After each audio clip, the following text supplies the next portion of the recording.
इस वीडियो में हम लोग पढ़ेंगे क्लास 12 के अकाउंटेंसी का ऑब्जेक्टिव का सेकंड पार्ट। चैप्टर वाइज मैं पढ़ा रहा हूं। एक वीडियो हमने अपलोड कर दिया है, ये सेकंड वीडियो होगा।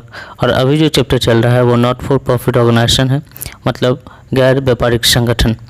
तो इस वीडियो में, इस सीरीज़ में हम लोग कंप्लीट कर रहे हैं पूरा सिलेबस एमसीक्यू के फॉर्म में, जो आपके एग्ज़ाम में ऑब्जेक्टिव पूछे जाते हैं, स्पेशली जो बिहार बोर्ड में पूछे जाते हैं 50 मार्क्स के। तो अगर आप किसी भी बोर्ड से हैं और आप स्पेशली बिहार बोर्ड के हैं तो आप हमारी सीरीज़ से जुड़ कर रहिए।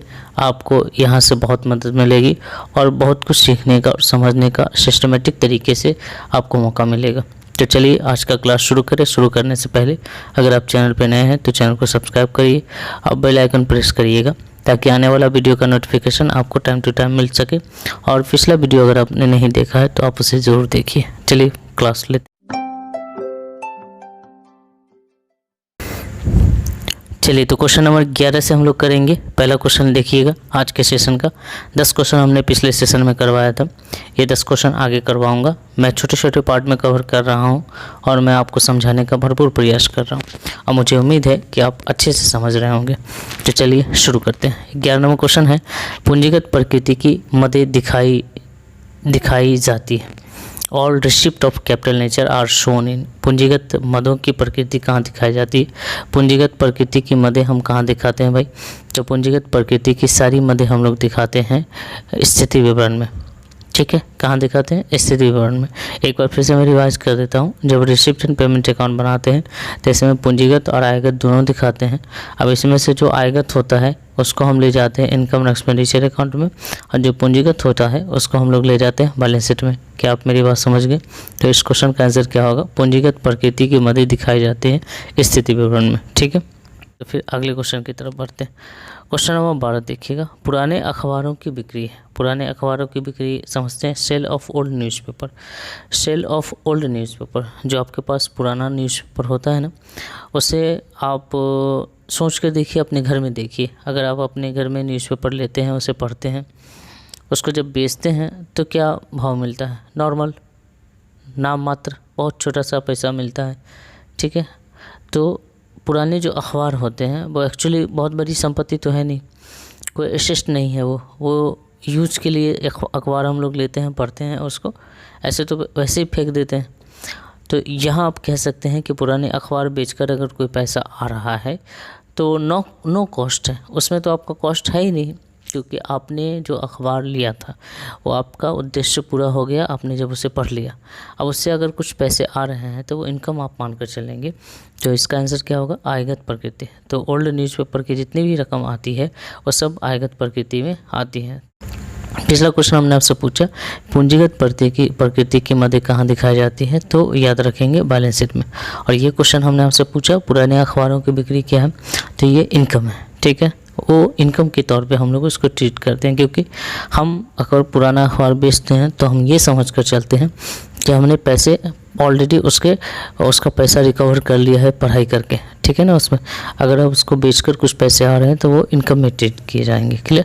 अगला क्वेश्चन, पुरस्कार कोष से संबंधित आय व्यय को कहाँ दिखाएंगे? देखिए ये कोष है, जब तक ये कोष माइनस में नहीं चला जाए तब तक ये चिट्ठा में ही रहेगा। तो चिट्ठे के दायित्व पक्ष में हम लोग इसको दिखाते हैं। याद रखेंगे, पुरस्कार कोष से संबंधित आय व्यय को हम लोग चिट्ठे के दायित्व पक्ष में दिखाते हैं। क्लियर? पिछला क्वेश्चन हमने आपसे पूछा, पुराने अखबारों की बिक्री क्या है? तो पुराने अखबार को बेचकर अगर कुछ पैसा आता है तो वो आपका आयगत प्रकृति है, आयगत प्राप्ति है। और अगर पुरस्कार कोष से संबंधित आय व्यय को दिखाना चाहते हैं तो आप चिट्ठा में दिखाएंगे, जब तक कि ये पुरस्कार कोष को माइनस करने की बात ना कह दिए। अगला क्वेश्चन, वसीयत को क्या माना जाना चाहिए? भाई वसीयत जो होता है वो पूंजीगत प्राप्ति की रकम होती है और इसको बैलेंस शीट में दिखाते हैं। तो इसको याद रखना है, जो वसीयत होती है इसको रिक्त भी कहा जाता है। Legacies should be treated as a liability, as a revenue receipt, as a capital receipt, none of these।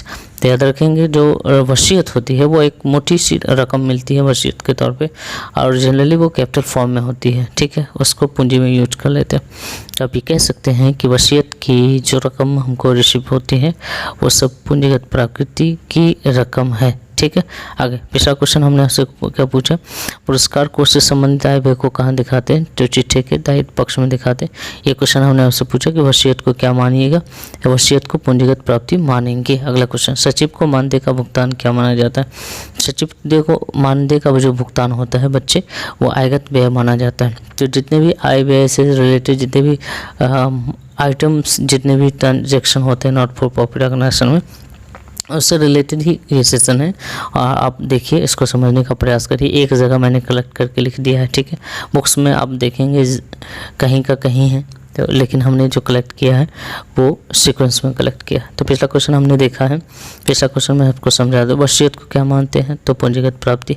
और ये क्वेश्चन हमने उससे पूछा कि सचिव को मानदेय का भुगतान माना जाना चाहिए, आयगत व्यय। अगला क्वेश्चन की तरफ बढ़ते हैं। क्वेश्चन नंबर 16, बकाया चंदा क्या, कि जो चंदा आपका है और आपको अभी तक नहीं मिला है, जो भी चीज़, जो भी इनकम आपका है लेकिन अभी तक आपको नहीं मिला है, चंदा किसी ने वादा किया था कि मैं चंदा दूंगा लेकिन उसने नहीं दिया है, तो इसको हम संपत्ति मानकर चलेंगे। क्या मानेंगे, शिष्ट, ठीक है। तो ये हमारा क्या है, बकाया चंदा शिष्ट है।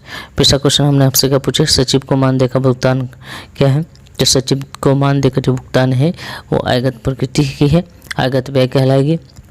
हम बकाया चंदा है, बकाया चंदा क्या है भाई, तो ये संपत्ति है। अगला क्वेश्चन, यदि अस्पष्टता न दिया हो तो प्रवेश शुल्क को हम लोग इनकम मानेंगे, क्योंकि प्रवेश शुल्क में बहुत कम रकम लोग देते हैं और प्रवेश कर जाते हैं, और ऊपर से ही पैसे आ रहे हैं आपको, और फिर उस पैसे का बहुत बड़ा कोई हिसाब नहीं होना है जिसे आप कैपिटल में इन्वेस्ट कर लो।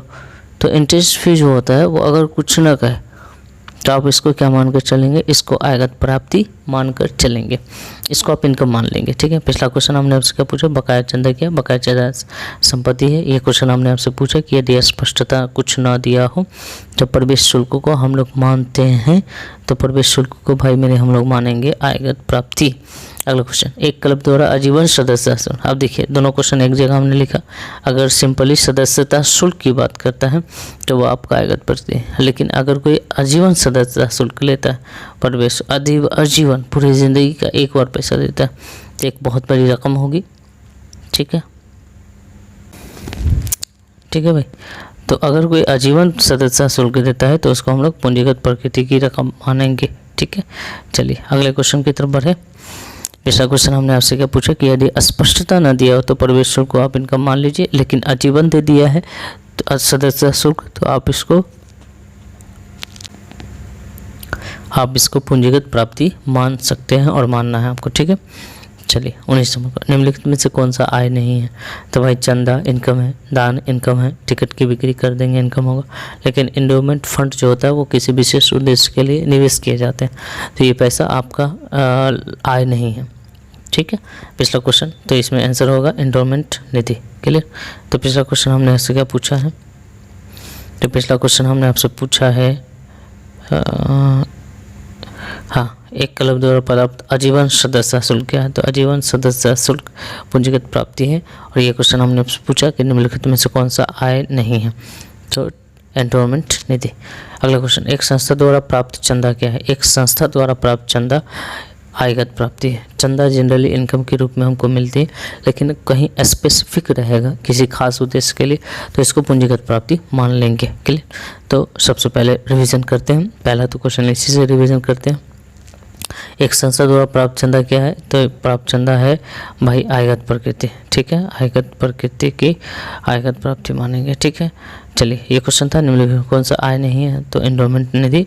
एक क्लब द्वारा प्राप्त आजीवन, आजीवन जब कह देगा तो एक मुश्त रकम मिलेगी, पूंजीगत प्राप्ति। यदि स्पष्टता न दिया हो तो प्रवेश शुल्क को आयगत प्राप्ति मानिएगा। बकाया चंदा आपकी संपत्ति। सचिव को मानदेय का भुगतान जो है वो आयगत व्यय कहलाएगा। अगला क्वेश्चन, वसीयत को माना जाना चाहिए, वसीयत को पूंजीगत प्राप्ति मानिए। अगला क्वेश्चन, पुरस्कार कोष से संबंधित आय व्यय को कहाँ दिखाते हैं, तो चिट्ठे के दायित्व पक्ष में, चूँकि कोष को वहीं दिखाते हैं। पुराने अखबारों के बिक्री से जो पैसे आएंगे बहुत छोटे से पैसे आते हैं और इसको आप इनको मान लीजिए, ठीक है। अगला, पूंजीगत प्रकृति की सभी मदें दिखाई जाती है, तो पूंजीगत प्रकृति की सारी मदें चिट्ठा में दिखाई जाती है। तो भाई मेरे यहाँ तक मैंने आपको कंप्लीट करवा दिया है, और इस वीडियो को देखने के लिए बहुत बहुत शुक्रिया आपका। आप इस वीडियो को ज़्यादा से ज़्यादा बच्चों तक पहुँचाइए ताकि हम इसी तरह आपके लिए मेहनत करते रहें, ठीक है। तो आपके व्यूज़ जैसे ही बढ़ते चले जाएंगे, हम जल्दी जल्दी ये वीडियो लेकर आ जाएंगे। ठीक है, चलिए मिलते हैं नेक्स्ट वीडियो में। Bye bye, take care.